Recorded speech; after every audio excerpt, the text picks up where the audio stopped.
Hello everyone, welcome to another episode of the Daily Gwei Refuel, where I recap the latest news in the Ethereum ecosystem. I'm your host, Anthony Sassano, and today's 11th of October, 2025. Alright everyone, let's get into it. So it has been, almost 2 months, I think.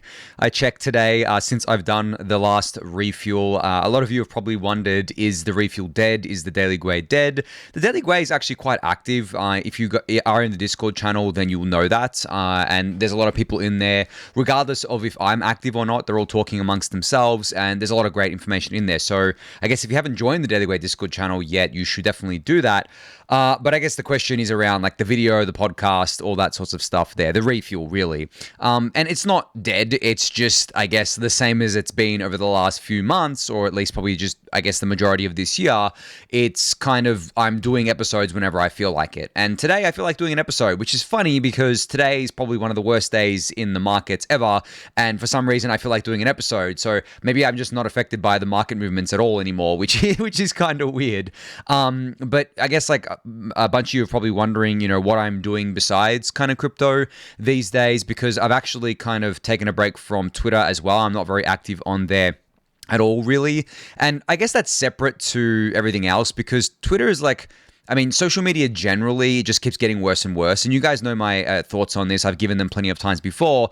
But every time I post a tweet, I just get flooded with like AI bots replying. And I think to myself, like, why am I even posting this tweet? I used to love getting replies and engaging with them and reading them and seeing kind of real people reply to my tweets. And now it's just all bots. And it doesn't seem like a fix is coming for this. It seems like it's kind of a feature, not a bug, to Twitter and to other social media platforms. Because it's not just Twitter. Like, you go on Reddit, there's plenty of bots there. Facebook, don't even have to mention how many bots are on there. Instagram, Instagram's even worse because like every third post on there is just an ad. And it's all retargeted. So if you like Google something once, all of a sudden you're flooded with ads for that product or service, and it's just super annoying. And I think generally, like, I have actually kind of become burnt out on the internet, not just, I guess, crypto, but on the internet generally, and like the digital kind of world that we're all accustomed to. And maybe it's because I've been online for such a long time now. I would say I've been online for over 20 years at this point, from when I was a child to today.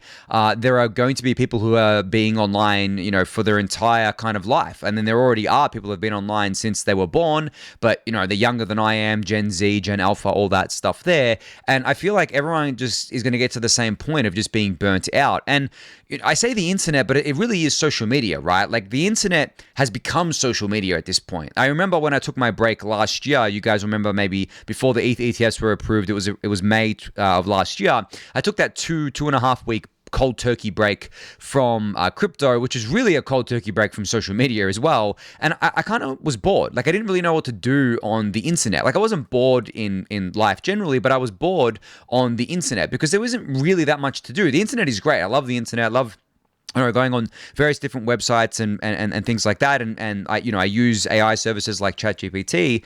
But if you don't have social media to endlessly scroll through, then there's not that much to do. And I think obviously the social media companies know this. That's why they created like the endless scroll. That's why they are trying to keep you as engaged as possible, because they know that if they do that, they can serve you more ads and they can make more money off you. And that's why everything has basically become engagement bait to an extreme. It just gets worse and worse. It doesn't matter how much you try to curate your feed, doesn't matter how much you try to avoid it, it's just really unavoidable. And there's just feels like a constant stream, constant bombardment. It feels like your mind's being DOS attacked essentially. And that's how I felt for quite a while now. And it is especially true within the crypto ecosystem, as you guys know, because everything is engagement farming. There's money to be made, so everything is engagement farming. You go, I scroll through my Twitter feed, and I would say 9 out of 10 tweets are engagement farming. There's like 1 out of 10 that actually has some useful information on there, and that's actually not trying to just get as many likes as possible and as many eyeballs as possible. But generally the incentive is to engagement bait, and it happens on YouTube as well. Like, I scroll through YouTube and I'm like, oh my God, like everything is clickbait. Absolutely everything is clickbait. And the YouTube's even worse, I think, because like when you're making videos and making content and you run out of things to kind of talk about, if your brand is like a particular topic, for example, like obviously the Refuel and the Daily Gwei is about Ethereum, I don't necessarily run out of things to talk about because there's always stuff happening in Ethereum. But there are certain kind of industries where you've got these influencers, they talk about these things, but they do so many videos on the same stuff. And then once they exhaust all of that, they have to keep coming up with new content. Like it's a forever kind of content machine. And then what that means is that the content just gets worse and worse and worse and degrades and becomes slop. Like we all know that, the term slop, it's been thrown around, not just for AI slop, but just general slop on the internet. And that's what it's become because that's the incentive. You want to make money and you have to get eyeballs, and everyone's competing for the same eyeballs or similar eyeballs. So you do clickbait, you do engagement bait, and that's what it's kind of become there. And that's what's burned me out, I think. And I think I may not have realized that to the extent that I have without taking the kind of step back that I have. I thought it was kind of crypto because I'm in crypto all the time. And I mean, it is to an extent, but I really think it's just the general way the internet is today. Like as I said, I grew up with the internet. I grew up before the internet was what was kind of as ubiquitous as today. It was very small when I started going online for the first time. I had dial-up internet, and it was very different. Like there wasn't even, I don't think Facebook was live publicly yet. I think it was live for like the universities in the US and things like that, but I don't think it was actually live publicly yet. I think MySpace was still a thing, but it was very different, obviously. And then over the years, I saw everything kind of evolve. Facebook started out great, actually. I loved it at first because it's like, I can connect with all these old people that I don't talk to anymore, and I can stay in touch with friends and things like that. But then it just got worse and worse and worse. Same with Instagram. It was cool to kind of browse through pictures and see other people's kind of photos. Then it got worse. Twitter, same thing, right? Reddit is actually one that I mourn the most because I love Reddit. Like I love Reddit because there's different subreddits for I guess like different things. And I still use Reddit quite heavily because if you go to the various, I guess, niche subreddits, you can call it, they're still pretty good. They're not overrun by bots. But like generally the rest of them, like the most popular subreddits, it's all just bots, right? And it's all just kind of, I mean, Reddit's like a really big echo chamber as well. So is every social media platform, but Reddit like takes it to another level. It's actually crazy. Just a recent example of this is that everyone on Reddit, doesn't matter which subreddit you went to, they were all kind of trashing the Nintendo Switch 2 because of the pricing for it. They're like, this is going to be a flop. No one's going to buy it. It's too expensive, so on and so forth, right? And I was reading that and I'm like, these people are all wrong. Like, this is like the minority of the minority opinion. And of course, I mean, for those of you who don't know, the Switch 2 went on to become the best-selling console of all time, and it's only been out for a few months now. So that's just an example of like how, these echo chambers form and how wrong, I guess, like these things, I guess, like little internet communities can be. And those echo chambers form, I guess, like they can form naturally, but you're also pushed into it by the algorithms, which rule everything now. But I really do think we've kind of accelerated this, I guess, like march towards maximum slop on the internet because of AI. Like you don't even have to actually put in any effort anymore. You can just get the AI to do it for you. You just set up an AI bot and away you go. Like I'm sure you all see it across Twitter whenever you post anything, especially, I mean, if you go look at my tweets, when I post something straight away, it's just all AI bots. And they all sound like, it's actually, like it's pretty bad reading the replies because they're AI, and it's so bad because all they do is take your tweet and they reword it in some way. So it's basically, it's this weird feeling of like, you read the reply and you're like, this is AI, and I'm just reading my own tweet just kind of said back to me in a different way, in such like a cringy, weird way, where it's because it's the AI there. So yeah, that's obviously a big thing there. But in terms of like, I guess what I've been spending my time on now that I haven't been doing, the refuels as very often, and I haven't been on Twitter, and honestly, I haven't been, I guess, like paying much attention to crypto. Besides the Ethereum technical kind of developments, I've actually been staying on top of them, pretty, I guess, regularly. Like I would say every couple of days I check and make sure I'm on top of it there. The upgrades like Fusaka and Amsterdam and all that, which I'm actually going to talk about, of course. But besides that, I mean, I've been sticking to my fitness regime that I started back in April that some of you may know about. I think I've spoken about it before. There's a fitness channel in the Daily Gwei Discord channel. I've been sticking to that pretty strictly. That basically takes up most of my mornings. And then in the afternoon, I mean, I've been playing video games. I played Hollow Knight Silksong recently. That was one of my most anticipated games, and it lived up to all my expectations. 10 out of 10 from me. I know, like, a lot of people complain about the difficulty of the game. game. If you've played it, you know how hard it is. But for me, that's a feature. I love kind of playing it, learning it, and kind of I get a sense of accomplishment from it. But then, yeah, just generally doing that, and then just generally doing life things, friends, family, so on and so forth, and a few other hobbies that I kind of won't get into. Not, besides the stuff you see behind me, like the figurines and stuff. That is always going. I'm always getting new figurines, even though it looks like there's no room left in this room. There really isn't, but like I can kind of maneuver things around and find room there. But that's kind of what I've been filling my time with there. But when it comes to, I guess, like crypto generally and Ethereum and like my involvement going forward, there's actually something that I've been thinking about a lot lately, and I did a lot of soul searching around this. And I think that while it may sound a bit negative, I actually think it's a positive. So we take a step back here and we look at, I guess, where crypto started and where it is today. So crypto started obviously with the launch of Bitcoin in 2009. The white paper was 2008. But 2009 is when it launched. And you could say like the first couple of years, it was very underground. It was, there was basically no one involved in it. There was a very small community involved in it. And then it kept ramping up. Obviously, Silk Road had a very big impact on getting Bitcoin on the map, essentially. And then the first altcoins launched, like Litecoin and others out there. And then you had the first really big Bitcoin bubble in 2013, where it ran from, I think it was like $50 to over $1,000 into 2014. And then, of course, Silk Road got shut down during that in, I think it was April of 2013, it got shut down, which I think is a big reason why it pumped as well, is because that was huge news at the time and everyone kind of was speculating, and Bitcoin had already run up so much. So there was a bunch of FOMO.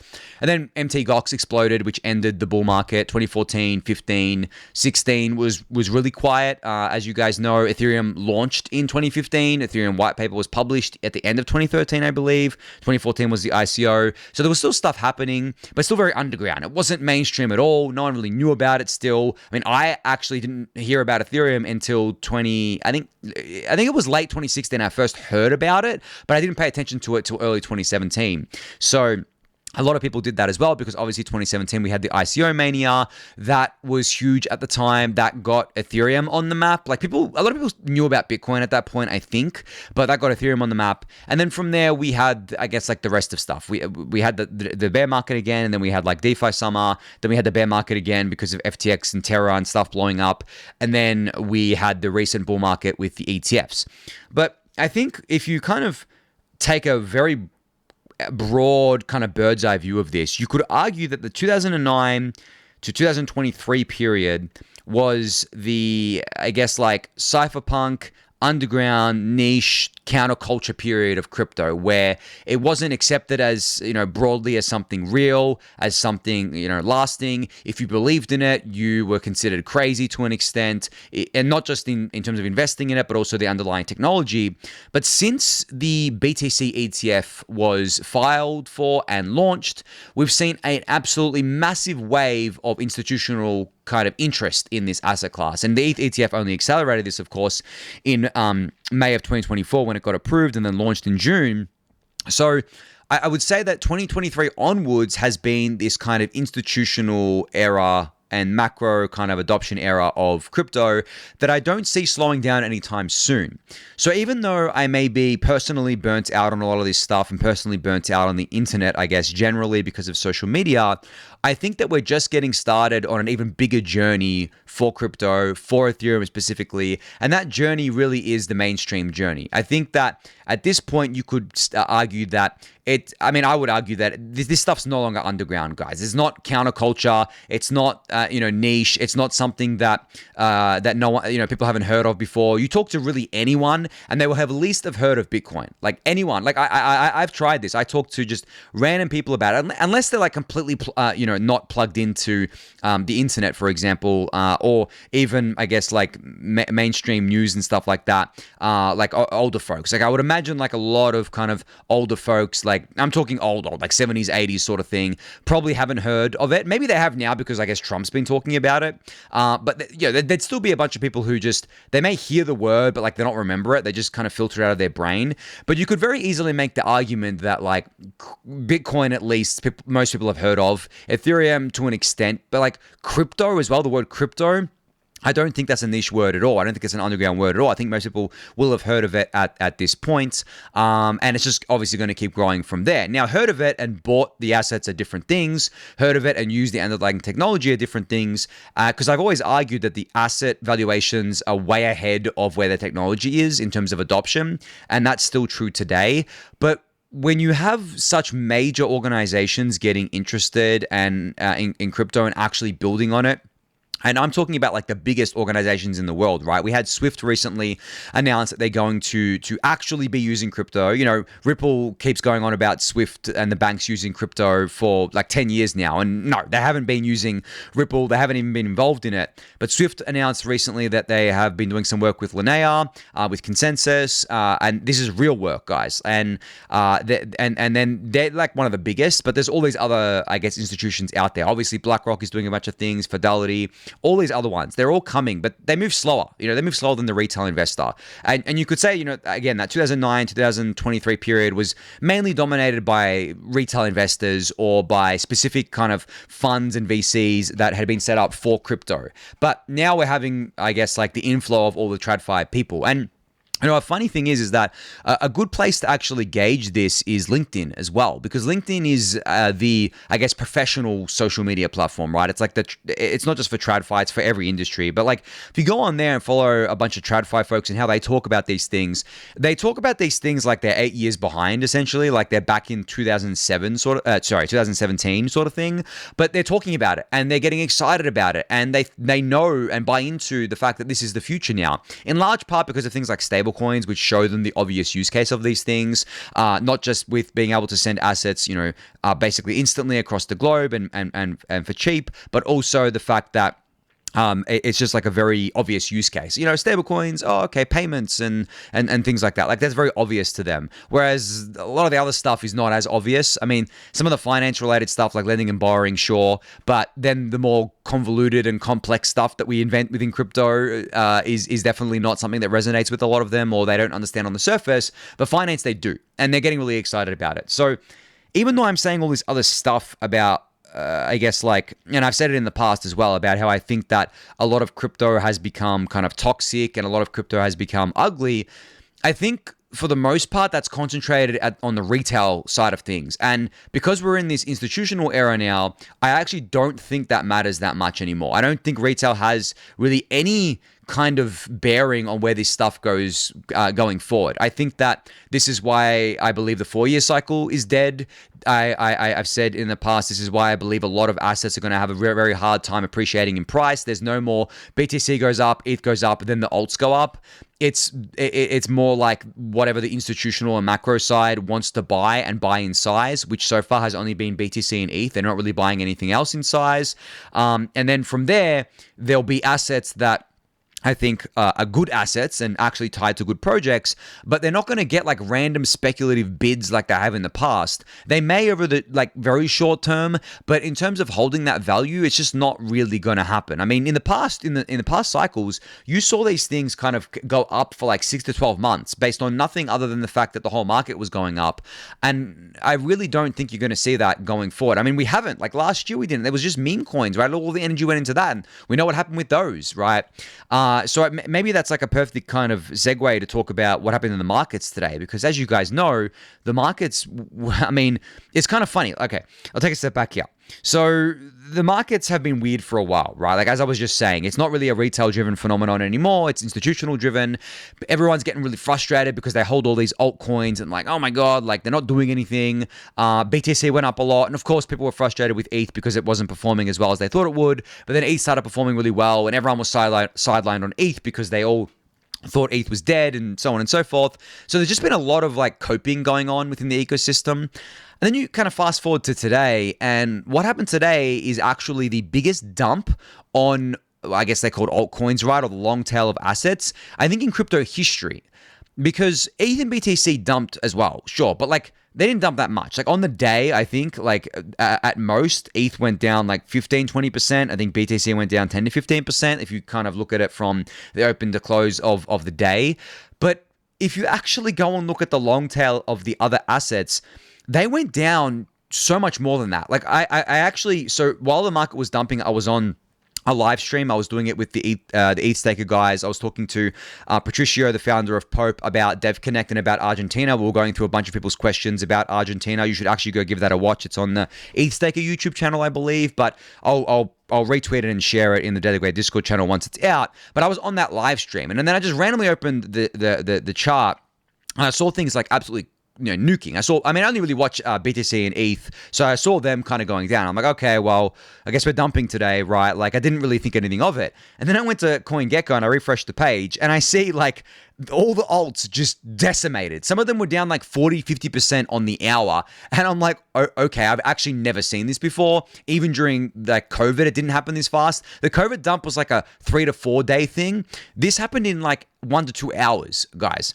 So these alts kind of like just tanked, and some of them went down 90+%. And these are not just your random shitcoins, guys. These are actual kind of tokens that are tied to legitimate projects, and they just got absolutely decimated. I had never seen that before. You can actually go look at the chart of most of these things, and they will have the biggest kind of red candle that they've had in history. And I mean, it's not really a candle now because they obviously went back up, and then there's like a wick on it. But like that whole candle, I mean, it's ridiculous. It's absolutely ridiculous how, I guess, much these things dumped.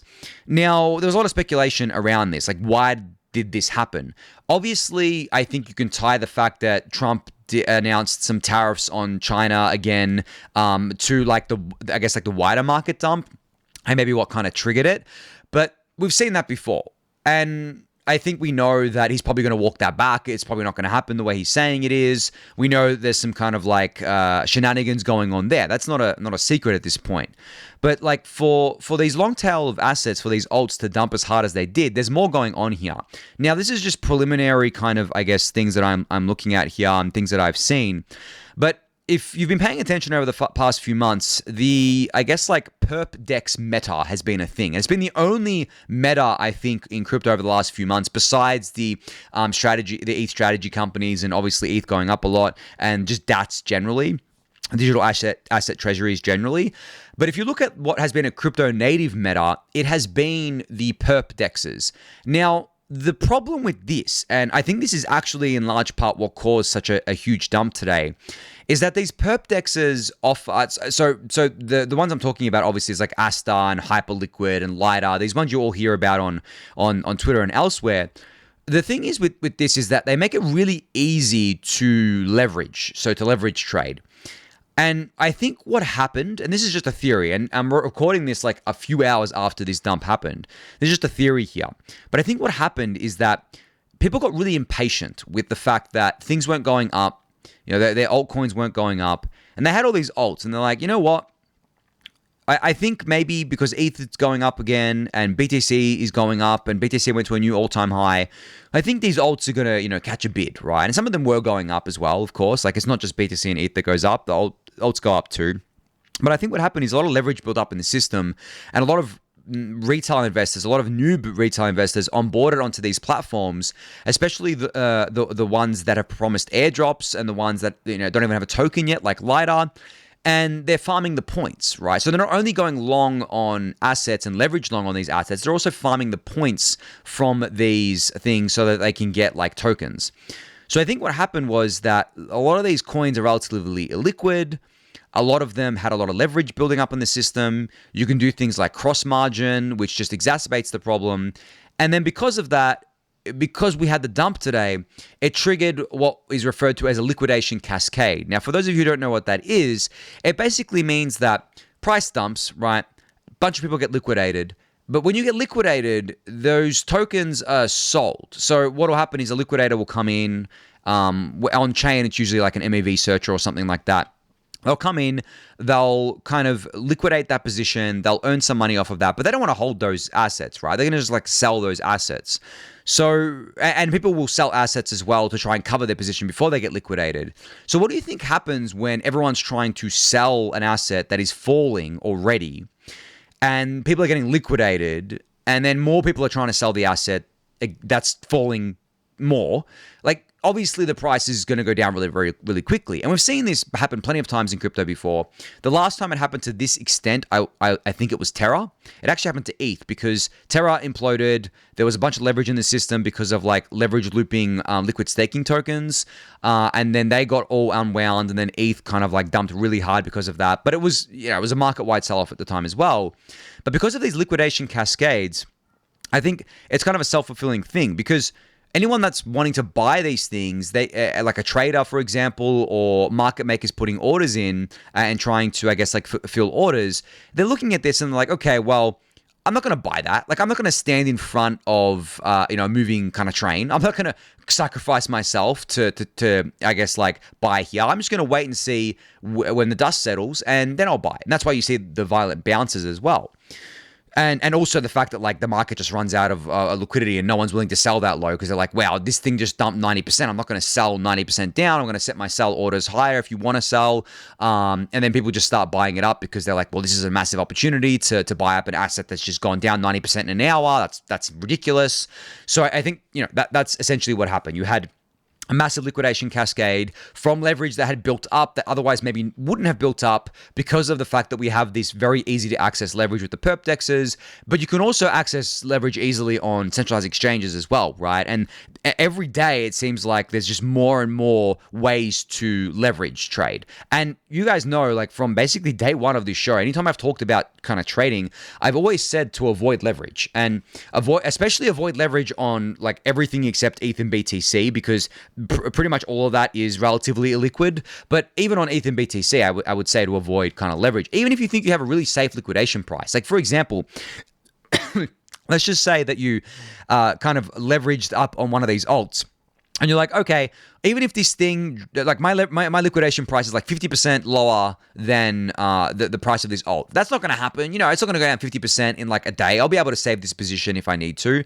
And then it goes down 50+% and even more in like an hour or less than that, and you just liquidated. So there's no such thing, I think, as safe leverage. Now people talk about this thing, oh, it's safe leverage. I'm like, I mean, you can talk in relative terms. You can be like, well, my leverage price for my kind of ETH leverage is $100. I'm like, okay, well, fair enough. That you could argue that that's like safe because if ETH goes to $100, I mean, there's a lot from I guess the current price of whatever it is, $4,000. There's probably a bigger issue going on right here, and there's probably like a massive issue going on here. Right. And you're probably not worrying about your leverage position at that point. Maybe nuclear war just broke out or something, right? Like that's the kind of thing there. But the problem is people don't have liquidation prices that low because if it's that low, you're not really kind of borrowing much against your asset. If you're putting up all this collateral and then you're borrowing only enough to keep your liquidation price at $100, you've basically borrowed nothing. So essentially, nothing compared to your collateral. So what would happen is that people don't have a liquidation price that low. They post this collateral. They're like, oh, I can borrow this much against it. Oh, let's do that. Let's go buy more of this asset, or let's go buy more of another asset. This is awesome. And then it builds up, and then we have the liquidation cascade. So I think that's what happened today. I also think, as I said, there's a bunch of shenanigans going on. I do think there's a bunch of insider trading going on. I mean, that's pretty obvious. Like, I don't even think that's a conspiracy. It's very obvious that there's a bunch of insider trading going on. Trump has done this plenty of times in the past. And it's not just Trump. Like, I don't want to get political here. But, like, come on, guys. You look at the fact that it's actually legal for, Congress or for senators or for politicians in the US to insider trade. You look at their net worths, right? And you can kind of draw the conclusion that they're all doing it. Like, it doesn't matter what kind of aisle, political kind of side you sit on, they're all doing it. I guess like the others just do it better in hiding than Trump does. Like Trump just does it obviously, like it's just very obvious that he's doing it, but the others all do it as well. So don't like get me wrong. Like this is not a kind of blue or red thing, left or right thing. This is a everything thing in the US. And then you have all the insider trading that happens within crypto, all the insider trading that happens within the centralized exchanges and stuff like that. That's all going on, guys. Like, if you think it's not, then you're incredibly naive. It's going on every single day. There's so much of this stuff happening. So throw all that together, and I think you get what happened today in the markets there. Do I think it poses any kind of, I guess, meaningful risk or meaningful, I guess, like, narratives going forward? I don't think so. one or two things are going to happen going forward. We're going to either recover over the weekend pretty violently, or it'll just like hang around here for a while and choose a direction eventually. I mean, some people are saying that, well, the 4-year cycle was meant to end this month. We just had like that blow off top, and this, the cycle's gone, the cycle's over, and now we're going into another bear market. I mean, I'm not, as you guys know, I don't believe in the 4-year cycle anymore, and I don't think that's like a very convincing position, given the fact that we didn't even have anything like the previous cycles in terms of the run-up, and in terms of like the, I guess, froth in the market. Yeah, as I just explained, there was a lot of froth due to leverage in the kind of like altcoins and the long-tail assets, but like, there was froth, but there wasn't. Like, people were leveraging up, but then the prices weren't really moving that much. For anyone who's been around for previous cycles, you know what it feels like. You know what it looks like. It just didn't look like that this, over the last few months at least. I think ETH going up so much was just due to the fact that it got beaten down so much. I don't think it went up so much because it was like some kind of, I guess, FOMO that everyone was getting in and everyone was buying it because we're about, this is like the last leg of the bull market and we're about to go into a bear market. So I don't think that's going to happen. But I obviously don't have a crystal ball, and I don't generally give investment advice or anything like that. But I do think that people move on from this crash. Like, yes, it was violent. Yes, it was the biggest ever on a lot of these assets, but people move on. Things repair themselves. I think it'll be okay. Maybe it takes a while. Maybe it takes a few months. Maybe it goes into next year. Obviously, we're coming up on the end of the year now. It's already October, which is pretty crazy, right? So, yeah, generally, I don't kind of foresee this being like a permanent kind of mark against crypto or anything like that. And as I said earlier, ETH and BTC held up relatively well compared to the rest of things. So I think that's in large part due to the fact that ETH and BTC have become institutionalized assets at this point. They're macro assets. They also have much larger market caps, but some of these other assets had relatively large market caps as well, and they just got absolutely nuked, which was kind of crazy to see there. But as I said, you can go check out the charts for yourself and see what these things look like. You won't really find similar candles on any point. Like, I went and looked at actually really old assets as well as new assets. On any of the relatively new assets, like maybe say they're 3 years, 4 years old, they've all never had a candle like this before. And then you go look at the older assets, like I looked at Litecoin because that's one of the oldest assets, like altcoins, you could say, right? I looked at Litecoin. It actually went down today as much as it went down in the COVID dump, but the COVID dump happened over 3 days. This happened in an hour or 2 hours. So in terms of the, I guess, price drop in the context of the time it took, yeah, this is the worst, really, which is pretty crazy when you think about it, given that you would expect the, I guess, liquidity profiles of these things to mature over time. But I guess it also speaks to the fact that there's just not that much liquidity in these other assets, and their market caps definitely do not reflect how much liquidity there is there, and neither does their trading volume. That's one thing I think a lot of people, one mistake a lot of people make is that they look at trading volume and they think that that means that there's that amount of buy pressure on an asset on any given day. Like, for example, today, ETH has $100 billion worth of 24-hour trading volume, according to CoinGecko. ETH didn't get $100 billion worth of buy pressure or sell pressure today. What that number is essentially all the trades that have happened at any price point over the last 24 hours. And most of these trades are just bots, just arbitrage bots. It's just like market makers. So the trade itself is not actually, or I guess that volume is not really influencing the price in any big way. It's not net buying or net selling. It's just how the market moves, how the market works. But then when you look at liquidity at any given price point, that's what you're really most interested in. Because let's say you wanted to sell $100 billion of ETH somehow, not even $100 billion. Let's say you wanted to sell $10 billion of ETH. Let's say Tom Lee woke up and is like, I'm not an ETH bull anymore. I'm going to sell my $10 billion of ETH. You can't just go to the market and do that in one day without affecting the price. Even OTC, it would be very hard to sell that amount. And even doing it OTC would have an effect on the price. Maybe not an immediate effect, but it would. But these volumes that are on CoinGecko, as far as I know, don't take into account OTC deals unless they actually hit the public order books here, or the Binance or Coinbase order book. So if you were to go to the order book and $10 billion kind of market sell at $4,000 ETH, you're crushing the ETH price to, maybe not zero, but you're crushing it by a substantial amount. There is just not enough liquidity to eat that at that price point. That's how these things work. But yeah, anyway, I just realized I've already gone over half an hour and I haven't even gotten to any of the technical stuff yet. But yeah, hopefully that gives you guys a lot of context around kind of where I'm at with, I guess, the ecosystem, where I'm at with the internet, where I think the ecosystem is going forward, I guess like a bit of a recap of the crash today, which, I mean, I'm sure we're going to see more about this going forward. Probably see some big players that blew up and stuff like that because it was a pretty substantial crash. But other than that, I think I want to spend the rest of the episode on some of the technical stuff that's happened. Now, as I said, I have been paying attention to the tech side of things on Ethereum, even though I've been on a bit of a break. But it's really only the core dev stuff. In terms of like projects and what they're doing, I haven't really been on top of that, so I can't really cover it in great detail today. But there is a lot of other people, and there are a lot of other people out there that do cover these things. I mean, Bankless recently launched their new Ethereum weekly newsletter. The Ethereum Twitter account is a lot more active now. They actually post this tweet every couple of weeks talking about the biggest things that happened in the Ethereum ecosystem, which you should check out because that gives you a really great overview there. There's a bunch of other people that are doing, daily kind of ETH updates and stuff like that. Leo Lanza, who is on Twitter. If you don't follow him yet, you should. He does a lot of really great updates as well.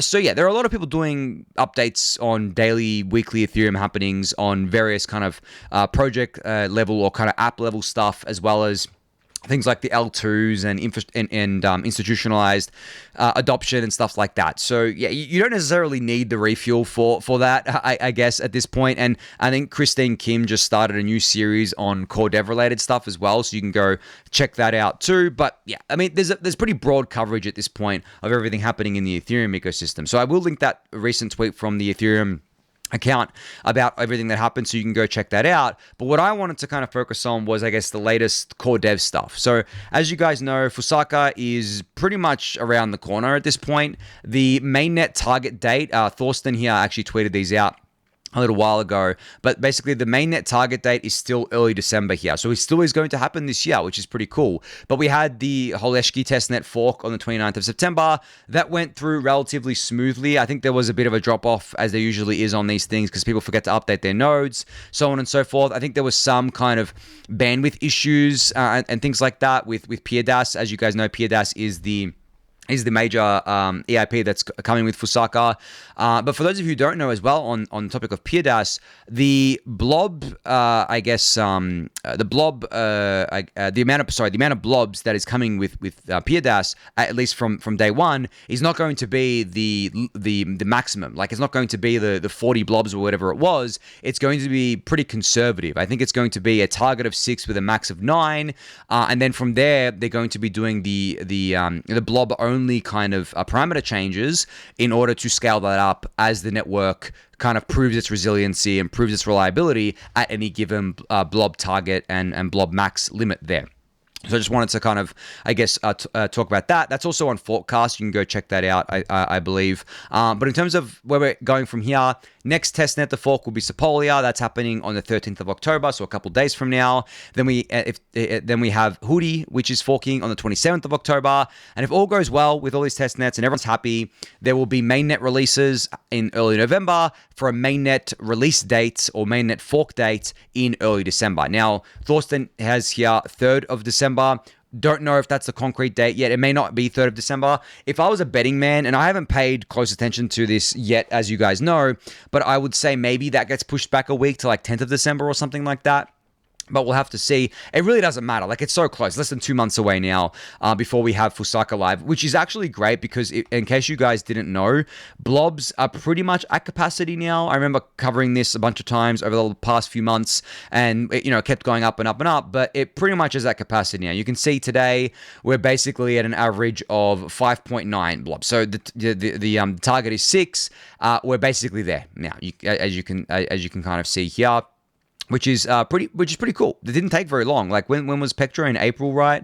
When we kind of forked here. So from there, it's only been a few months, and we're already at the kind of max here. And that's due to the fact that obviously L2s are getting more and more adoption. There's more L2s coming online. So it's pretty much ideal, maybe not perfect timing, but ideal timing for PeerDAS to go live there. But I guess beyond Fusaka is Glamsterdam, and that's another thing that's been, I guess, like a main focus over the past couple of months since Fusaka kind of came into view in terms of getting it on testnets and everything. You can still check out everything going into Fusaka on the Forecast website. I'll link that in the YouTube description below. And the Forecast website has been updated a bunch of times as well. It's got a lot more information on here, so you can go check that out. But of course, a lot of the attention has shifted to Glamsterdam now, which there is a lot of EIPs that have been kind of proposed for Glamsterdam. Only 2 have been accepted for inclusion so far, or scheduled for inclusion, and those are the headliners, which are EPBS and BALs, or block level access lists. I think Fossil is still being considered. Yeah, it is still being considered for inclusion, but it is not a headliner. It may or may not go in. Maybe it does, maybe it doesn't. We don't know just yet. But then there are 23 other EIPs that are proposed for inclusion. I would assume that a lot of these aren't going to go in Glamsterdam. They'll be pushed out to the next fork here. In terms of Glamsterdam timing, I think June was a date or a month that I saw thrown around, but there's no concrete dates on this yet. We're still very much not, we're still not there, but that's okay because we're still pretty far away from the fork generally. But I'm pretty happy with the headliners here, EPBS and BALs. I was BAL-pilled a little while ago. I wasn't talking about it very much, but then Tony Werstatter, the guy who runs like the MEV Boost Picks website, but runs a bunch of other websites and does a lot of great research within Ethereum, he kind of shielded me on BALs, and I'm like, you know what? That makes a lot of sense. I'm on board with that. Let's do that. EPBS, I've been on board with for a very long time. As you guys know, I have championed that for a very long time, so I'm glad to see that going in. I really want to see Fossil going in as well, because that's another one that I've championed for a while, and I think is critically important given the fact that censorship resistance is becoming more and more important in the world generally. And then the rest of the EIPs here, I mean, some of them I really think are important, but yeah, I mean, at the same time, as I said, not all of them are going to make it in here. But if you want details on all of these, you can check them out on Forecast, because as soon as you click into one, as I just did, you get a kind of summary of what's going on here, links to more details, as well as things like stakeholder impact, so how it's going to impact you as a user, or as someone who is an infrastructure provider or a developer, things like that. So yeah, I can't compliment Forecast enough. This is seriously such an awesome resource, and it allows me to quickly get up to speed on core dev stuff as well. If I'm off for a few days and I miss a bunch of things, I can just load up Forecast and I feel like I've missed nothing, which is really great there. So yeah, I guess the roundup, the updates there for Fusaka, we've got the test nets going. Seems to be going well. Mainnet early December. Glamsterdam is the main focus now, I guess, because of the fact that the Fusaka kind of stuff is generally kind of done. We're just in the testing phase now. And then from there, we'll go on to, the next fork after that is the H fork, which I don't think has a name yet. Maybe I'm wrong. Maybe I missed that. It's not even on Forecast yet, but that would, I assume, include a lot of things that get kind of taken out of Glamsterdam here as well. Not sure what the headliner would be for the H fork. If Fossil gets kicked out of Glamsterdam, it may end up being Fossil, so I guess we'll see there. But yeah, there's a lot of stuff kind of that people want to get into the network there. But outside of Fusaka and Glamsterdam, there is a, I mean, this has been around for a year at this point, and it was known as the Beam Chain, but there is a very big kind of push and a very big, kind of movement around what's been renamed Lean Ethereum. So essentially, you guys know from Justin Drake's talk at Bangkok, at DevCon in Bangkok last year, this Beam Chain thing, which is essentially the end game consensus layer, and basically it includes a lot of really fancy ZK stuff. It includes a bunch of other kind of upgrades to the consensus layer here, and there are some kind of sister things with regards to the execution layer as well. So there is a website for this now at leanroadmap.org, where you can follow along with all of this stuff, follow along with the upgrades, what's going on, what the progress is for each of the research tasks and the client teams. There's apparently 15 client teams working on this now, so 9 new teams with 6 existing teams building a Lean Ethereum client, which is pretty crazy, actually. But yeah, this website is your one-stop resource for this. And I think, it was funny. I was talking to Mehdi from Sigma Prime, because there was an event on in Sydney that I attended during the week. And I was talking to Mehdi about this and kind of Lean Ethereum and how we've gotten to the point now where it essentially looks like, when it comes to the consensus layer and when it comes to Ethereum generally, we're breaking up the roles of the stakeholders on the node operator side. So you guys have probably heard this a bunch of times from people like Vitalik and of course Justin Drake talking about the fact that we want Ethereum to be light to verify, but the inevitable reality is that it's going to be heavy to produce blocks. It's going to be heavy to do the actual kind of work, so to speak. To do the it's not proof of work, but to do like the heavy lifting. And this is because today the reality is that 95% of the network outsources its block production. Right? It outsources it to the MEV Boost network. You run the MEV Boost software, and then that kind of outsources your block production to all of the searchers, and then it goes through that whole pipeline there.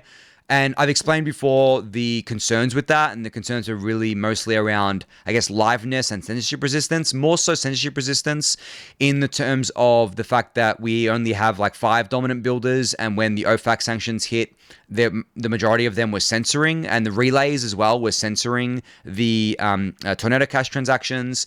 And because everyone was using these relays and using the MEV Boost software, it ended up that a lot of the network was censoring these things. It wasn't the validators themselves, it was that kind of pipeline there. So, and then we kind of took a step back. I think the researchers took a step back here, and they looked at this. It's like, okay, why is this the case? Why is everyone using MEV Boost? And it very quickly becomes apparent that it's just economic incentives at the end of the day. Everyone's using MEV Boost because they make more money doing that. Okay, well, in that world, like, is there any way for us to bring block building back to, I guess, like the solo staker, to the validators themselves, and make it more profitable than outsourcing it to these centralized block builders, to these MEV bots and searchers? And it turns out there really isn't. But it's okay. It's okay because there are ways to mitigate the trade-offs here. And it's all about trade-offs. This is what Mehdi and I were actually discussing. It's all about trade-offs. It's always been about trade-offs. And like, I used to be more concerned about this than I am today. And this was probably a while ago. I haven't been concerned about this for a little while. And I was explaining to Mehdi, I'm like, it's kind of like learning to love the nuclear bomb. When you first learn about the nuclear bomb, you're like, oh my God, like, what happens when one of the nations around the world just sends a nuke to another nation? Like, that's game over. Like, everyone would just start sending nukes everywhere. It's mutually assured destruction. Like, what are we going to do about this? Like, this is an issue. And that's obviously what was discussed during kind of like the Cold War a lot as well, and, you know, following World War II and stuff like that. But like, as a person today, like a young person learning about this, you may get concerned. You're like, what the hell? Like, what's going on? But then over time, you slowly kind of learn to, I guess, love kind of the bomb, or love the fact that this exists, because there's a trade-off, right? The trade-off is, yes, global annihilation if nuclear war does start, but the positive here is that it actually can act as a preventative measure against global war. Because if you know these nations have nukes, then and you know that kind of like getting into a full-scale war and getting to the point where you force them to use their nukes is bad for everyone.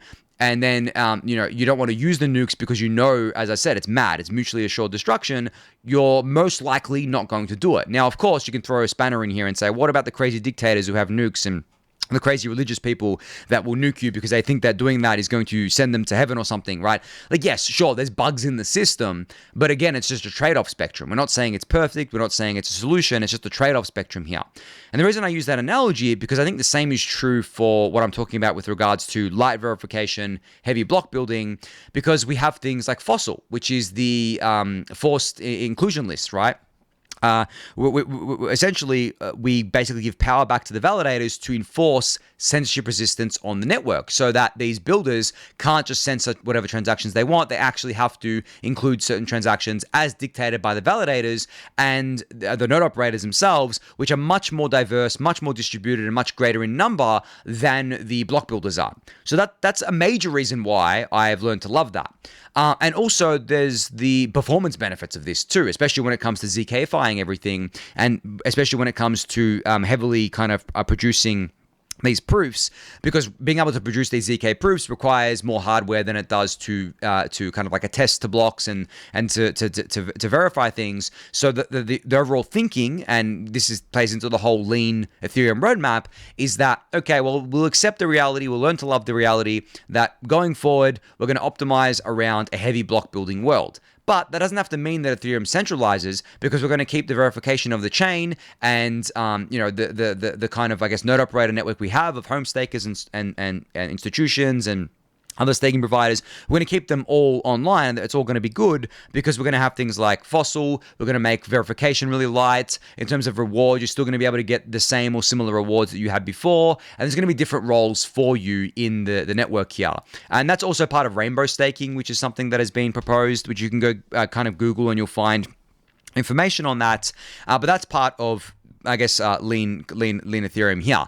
But that other part of Lean Ethereum, as I mentioned, is ZK-ifying everything, like enshrining ZK directly into the protocol, which can potentially get us to a lot of TPS at L1 Ethereum without sacrificing decentralization. There's also the thinking around ossifying Ethereum, so essentially getting it to the point where the Ethereum L1 doesn't really change much, which has a number of benefits, of course, like Ethereum prides itself on its stability. Well, it becomes even more stable and even more secure and even more reliable if we ossify it, if we don't change it every 6 months. And maybe we change it every few years because we need to do a security upgrade, quantum resistance, all that sorts of stuff there. But generally, the thinking is that we want to move towards ossifying Ethereum because we'll have, there's always going to be stuff that you want to get into the network, but there's also the trade-off of the fact that the more that we include, maybe the more complexity happens, and I guess like the less reliable Ethereum may become, and so on and so forth there. So yeah, that's the general kind of thinking around that. That's coming to view a lot recently. It is very much the main focus of a lot of researchers now, and it is being done in parallel to all the other stuff that's happening on the core dev side, like Fusaka, Glamsterdam, so on and so forth. And a lot of these things are going to be included in those upgrades anyway.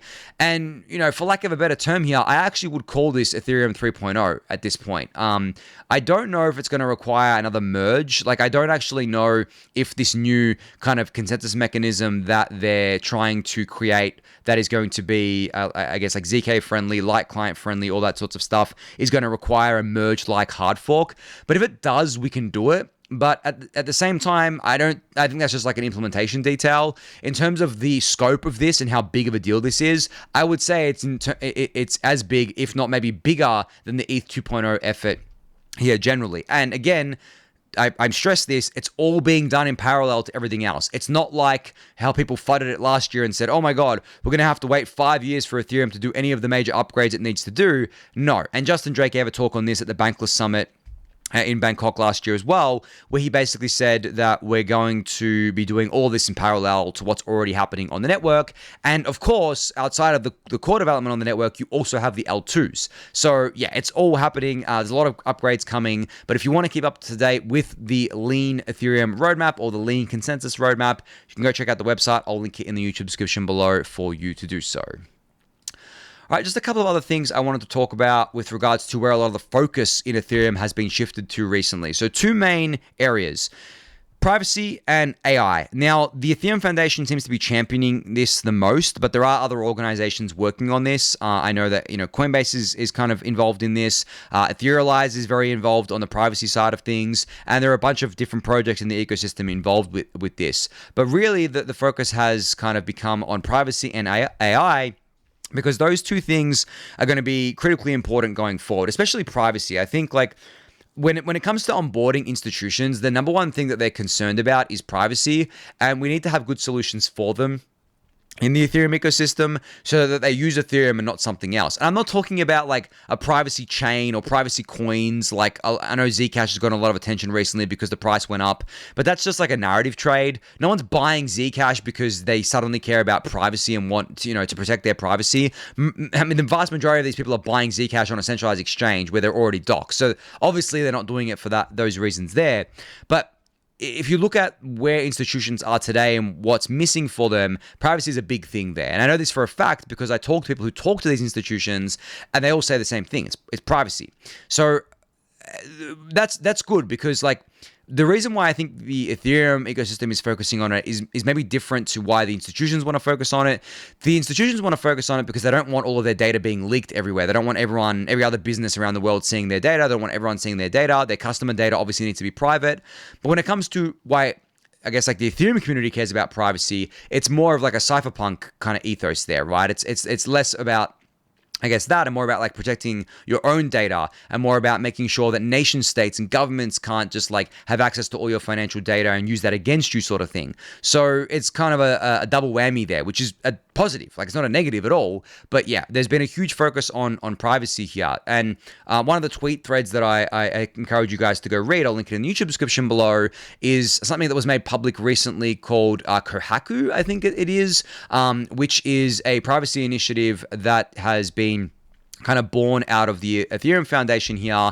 And essentially what it's described that is that it's a set of primitives that enables wallets to be secure and to process private transactions while minimizing dependencies on trusted third parties. It is a first wallet SDK and a reference implementation of a browser extension. So that's what you really want to hit it first, right? The wallet, the end user interface, and that's what Kohaku is doing here. So you can go check out the rest of the thread. I'll link it in the YouTube description below. They also have a roadmap you can check out too, which is really cool. But that's been a big focus there. Now, the second big focus over the last few months has been AI. Now, there is something called ERC 8004, which is the Trustless Agents ERC, which has been co-authored by David here from the Ethereum Foundation, Jordan from Google, and Eric from Coinbase. And this is a draft ERC still, but essentially what they are doing here is trying to push this kind of notion that AI agents are NFTs, essentially. So you can mint these, view them in wallets, transfer them, and manage them, including delegations to operators, using the existing ERC 721 infrastructure and apps.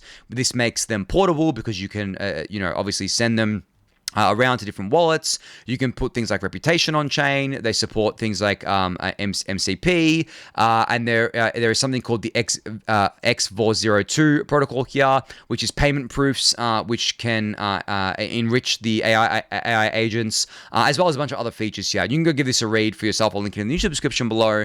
But I think a big reason why there's been a focus on AI agents on chain is because of the fact that we all know that most of the, I guess, most of kind of what's on chain today is bots, right? There are bots running everything. Bots do most transactions. It's not humans doing that. So the logical extension of a bot is an AI bot. Before the bots were, I guess you could call them quote unquote dumb, they were still very smart, but they weren't like AI smart, I guess, for lack of a better term here. And these AI agents can do a lot more than just like those regular bots can do.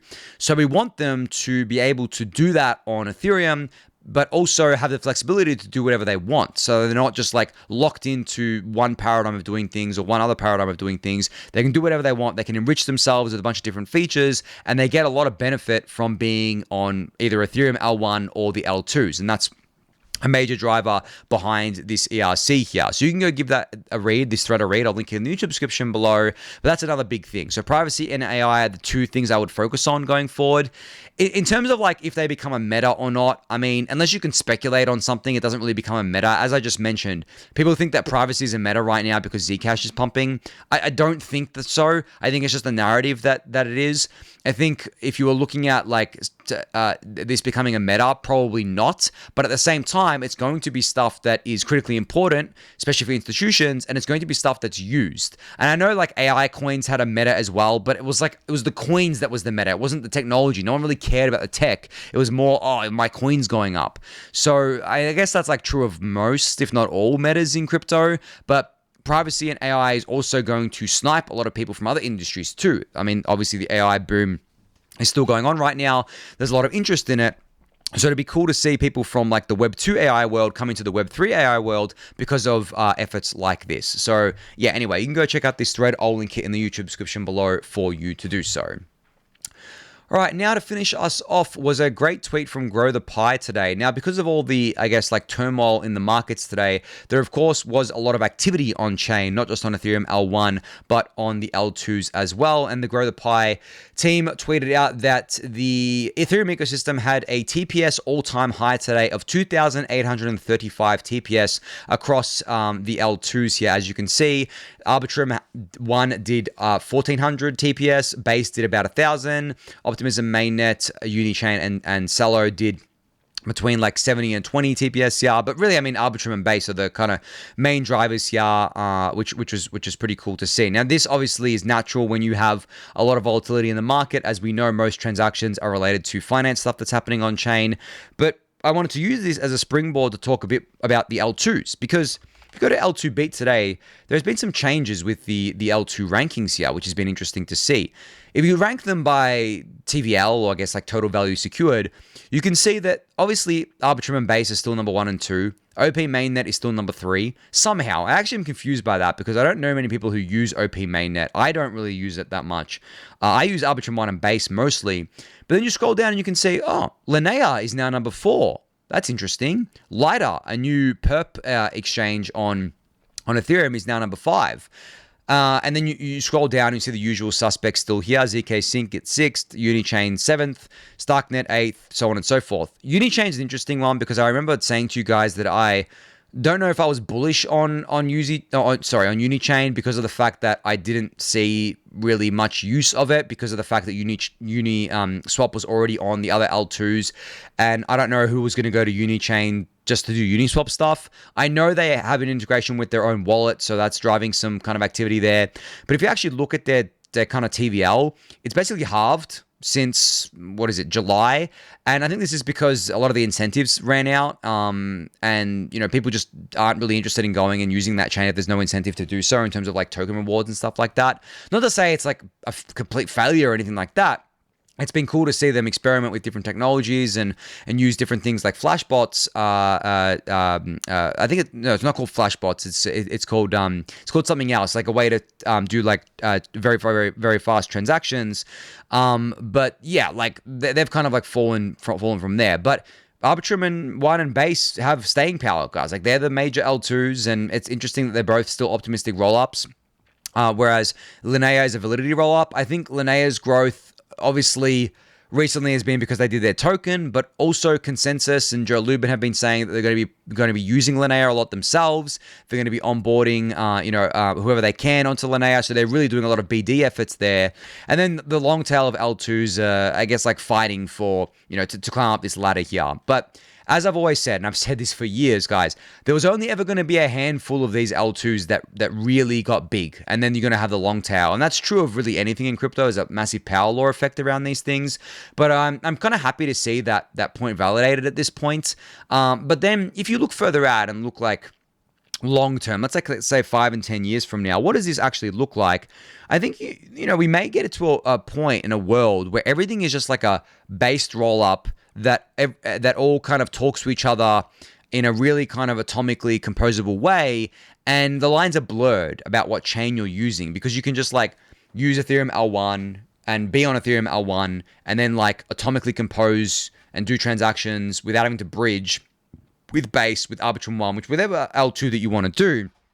And then it all just becomes Ethereum, right? Like that's one of the main goals of the Ethereum Foundation. There's those 3 main prongs: scale the L1, scale blobs for the L2s, and scale the user experience. Well, this is the third prong. Scaling the user experience, improving the user experience means making it seamless. So if we can get to that point where everything is so seamless that all you're doing is interacting with Ethereum, it feels like you're just interacting with Ethereum. There's no need to bridge or change your RPC or anything like that. It's just all composable and all great. Then that's the end game. And that's what we're going towards. That's actually what we're marching towards, guys. Like we're getting closer and closer to that as time goes on. Probably still a while out before we get there, but we are going to get there, I believe, there. So yeah, L2's still killing it. Still doing a really great job here. Still increasing in user activity. I know some people are still FUDing L2s, but they're always going to FUD L2s. I mean, at this point, you're going to have to accept that the FUD on Ethereum is never going to stop. And so we'll deal with that as time goes on there. But yeah, I think that's everything I had for today. In terms of like when the next episode is going to be, as you guys know, I'm not making promises anymore. It's just I'm going to do it when I do it. It's weird when I feel like doing one. Like I think it was like just before I started recording today, I said to my fiance, I'm like, if you hear me talking, it's not me talking to myself. I'm actually doing a video. And it's just random. Like I didn't even think about it. I'm just like, I feel like doing a video. I was actually playing a video game. I was playing World of Warcraft, and I was like running around, and I'm like, you know what? I feel like doing a refuel today. And here it is. And it's, yeah, and it's funny because I remember mentioning last time that people accused me of only doing a refuel when the market's up. Well, hey, one of the worst market crashes in history, and I'm doing a refuel. So you can't accuse me of that anymore. But yeah, going forward, don't know, guys. I'm still active in the Daily Gwei Discord channel. So you can get in touch with me there, and there's a lot of people that are in there, a lot of people that are active in there. Plenty of ways to keep up with what's happening in Ethereum. As I said last time as well, I wish I could do these more often. It's just I'm not going to make promises because I don't want to break hearts. I don't want to make promises and then people kind of like, oh, you said you were going to do an episode and you didn't, so on and so forth. So we'll see. Maybe I'll try to do one before Dev Connect, because Dev Connect's in a little over a month from now. I hope to see a lot of you there, by the way. I'm very much looking forward to Dev Connect. I love Ethereum conferences more than really anything. But yeah, we'll see if I do one before then, but it will be if I feel like it. As you guys know, that's my rule of thumb going forward there. But on that note, that's it for today. So thank everyone for listening and watching. Be sure to subscribe to the channel if you haven't yet. Give it a thumbs up. Subscribe to the newsletter. Join the Discord channel. And I'll catch you all next time. Thanks, everyone.